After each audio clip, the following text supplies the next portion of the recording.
नमस्कार। मैं ब्रिजेश कुमार मिश्र और आज मैं बात करूंगा कि राहुल गांधी और कांग्रेस के द्वारा कब कब देश में अस्थिरता पैदा करने की कोशिश की गई है, कब कब देश को बदनाम करने की कोशिश की गई है, कब कब देश में आग लगाने, हिंसा कराने, दंगा कराने की स्थिति पैदा की गई है। 2014 के बाद, सत्ता से दूर होने के बाद ये स्थिति क्यों पैदा की जाती है, थोड़ा सा इसको भी पहले समझ लीजिए। क्योंकि इनको लगता है कि सत्ता जो है ये इनके बाप की बपौती है, ये नेहरू गांधी परिवार का वंशवाद है, ये इस देश के राजा हैं। इनके अलावा सत्ता और किसी के हाथ में कैसे जा सकती है, यह बात राहुल गांधी और कांग्रेस को नहीं पसंद। इसलिए ये सारी स्थिति पैदा करने की कोशिश की जाती है, बार बार संवैधानिक संस्थाओं पर हमला किया जाता है। आज मैं उस पर बारी बारी से चर्चा करूंगा। अब आते हैं, शुरुआत करते हैं।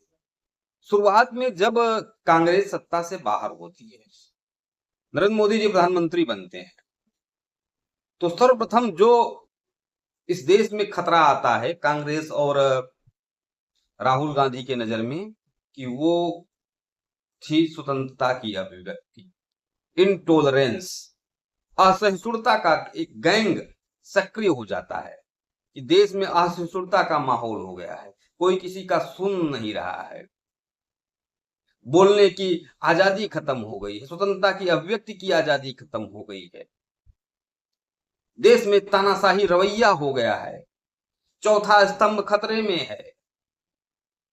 उस समय तमाम लेखक और वो जो तथाकथित बुद्धिजीवी थे वो सक्रिय हो गए थे, अवार्ड वापसी गैंग सक्रिय हो गया था, अवार्ड वापस किए जा रहे थे, पूरे विश्व में एक माहौल बनाने की कोशिश की जा रही थी कि भारत में स्वतंत्रता नहीं रह गई, बोलने की आजादी खत्म हो गई है। ये राहुल गांधी कांग्रेस के द्वारा माहौल बनाया जाता है, जबकि लगातार तब से अब तक ये लोग बोल रहे हैं, झूठा बोल रहे हैं, और कोई भी संवैधानिक संस्था नहीं छोड़ रहे हैं जिस पर ये आरोप न लगा रहे हैं। उसके बाद आता है मुस्लिम खतरे में। एक माहौल बनाया जाता है कि हिंदुस्तान में अल्पसंख्यक खतरे में है और अल्पसंख्यकों में मुसलमान खतरे में है।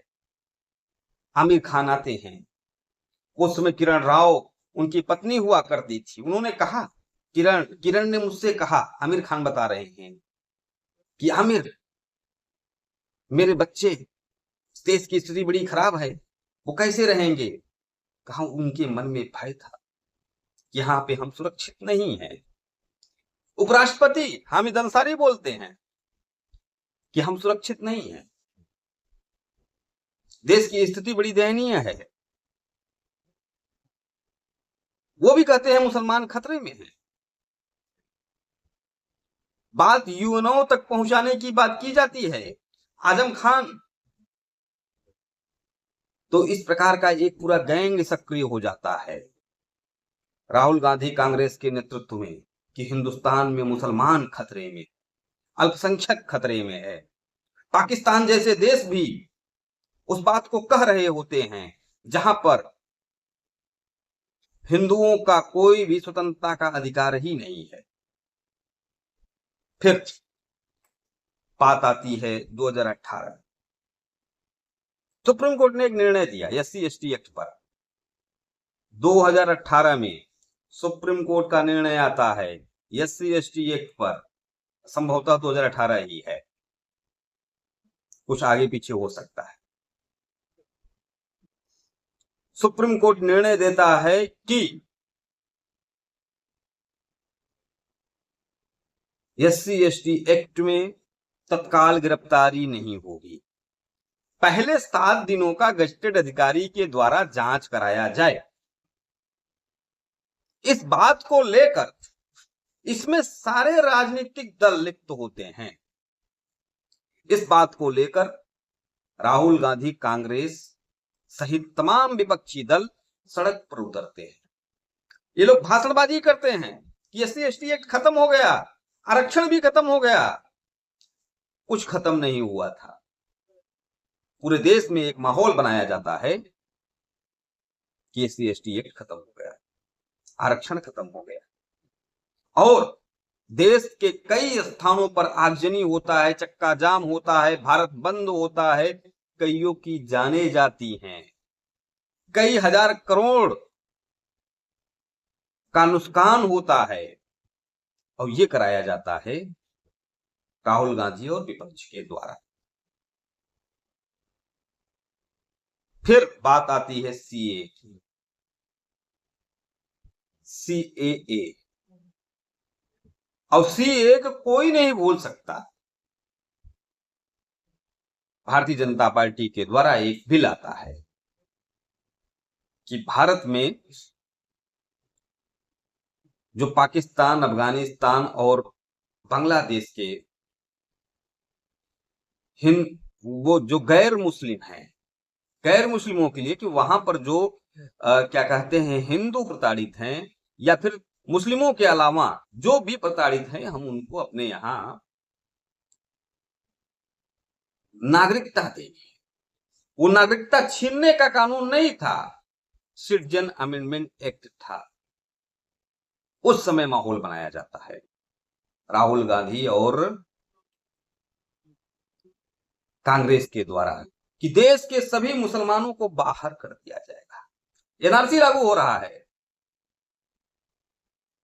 आज 5 साल बीत गए हैं, आज तक एक मुसलमान बाहर नहीं किया गया। 5 साल बीत गए, एक भी मुसलमान बाहर नहीं किया गया। भारत के मुसलमान छोड़िए, बांग्लादेशी, रोहिंग्या और क्या कहते हैं घुसपैठी नहीं बाहर किए गए, भारत के मुसलमानों को छोड़िए। लेकिन उस विषय को लेकर इस देश में दंगे कराए गए, सड़क जाम किए गए, भ्रम फैलाकर। इस प्रकार से राहुल गांधी अपनी राजनीतिक महत्वाकांक्षा की पूर्ति के लिए, हाँ उसमें तो साफ साफ भाषण है, आर पार की लड़ाई लड़नी होगी, सड़क पर उतरना होगा, शहादत देना होगा, तीनों लोगों के भाषण हैं। सोनिया गांधी भी बोलती हैं, राहुल गांधी भी बोलते हैं, और प्रियंका गांधी भी बोलती हैं। लेकिन दुख का विषय यही है, खेद का विषय यही है कि जब ये लोग ये बोल रहे होते हैं, ये आग लगवा रहे होते हैं देश में,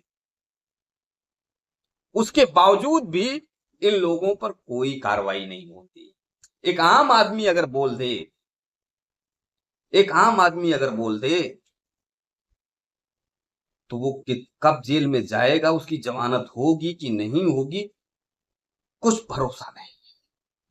लेकिन ये लोग संविधान से, कानून से ऊपर हो गए। अब वोट चोरी के नाम पर राहुल गांधी देश में अराजकता फैलाना चाहते हैं। ये अराजकता फैलाना चाहते हैं, आग लगवाना चाहते हैं।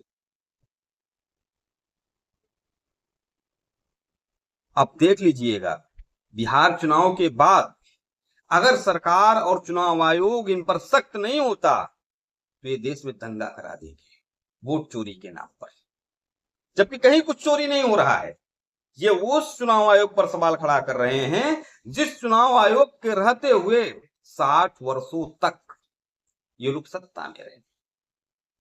सिर्फ यही सत्ता में नहीं रहे हैं, आज भी राहुल गांधी उसी चुनाव आयोग के द्वारा जीतकर, मतलब उसी प्रक्रिया के द्वारा जीतकर सदन में आए हैं। लेकिन लगातार झूठ बोलना है, और भी इससे आगे निकल गए हैं। जातीय जनगणना के नाम पर जातीय उन्माद फैलाना चाहते हैं। ये लोगों से नहीं कह रहे हैं कि आप मेहनत करो, आप आगे बढ़ो, ये कह रहे हैं कि हम जनसंख्या के आधार पर संपत्ति का बंटवारा करवाएंगे, इससे बड़ा आग क्या लगाना हो सकता है। मैं मेहनत करके प्रॉपर्टी बना रहा हूं, संपत्ति बना रहा हूं, और मेरे संपत्ति में यही कहना हुआ ना भाई, जनसंख्या के आधार पर हम संपत्ति का बंटवारा कराएंगे।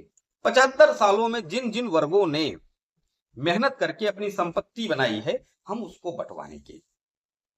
लेकिन ये राहुल गांधी खुद प्रधानमंत्री बनना चाहते हैं, खुद संसदीय क्षेत्र नहीं छोड़ना चाहते हैं। ये राहुल गांधी का चाल, चेहरा और चरित्र है। ये खुद प्रधानमंत्री बनना चाहते हैं और कह रहे हैं हम जनसंख्या के आधार पर सबको प्रतिनिधित्व दिलाएंगे। तो देश की जनता को राहुल गांधी जैसे धूर्त और मक्कारों से सजग होना होगा। अगर आप सजग नहीं हो रहे हो, नो डाउट राहुल गांधी जैसे लोग इस देश में आग लगवा देंगे। राहुल गांधी आग लगवाने न पाए, इसलिए इस देश की जनता को सजग होनी होगी। और जो संवैधानिक संस्थाएं हैं, जो नियम कानून है, इन पर लागू होना चाहिए। जिस प्रकार से राहुल गांधी चुनाव आयोग पर, सुप्रीम कोर्ट पर, ईडी पर और तमाम संवैधानिक संस्थाओं पर प्रहार कर रहे हैं, अगर इस प्रकार से कोई आम व्यक्ति बोलेगा तो वो जेल से बाहर नहीं निकल पाएगा। लेकिन दुर्भाग्य यह है, फिर मैं कहूंगा कि राहुल गांधी, कांग्रेस, ये नेहरू गांधी परिवार देश की सभी संवैधानिक संस्थाओं से ऊपर हो गया है। इसके लिए कोई नियम कानून मायने नहीं रखता, और यही दुख का विषय। धन्यवाद।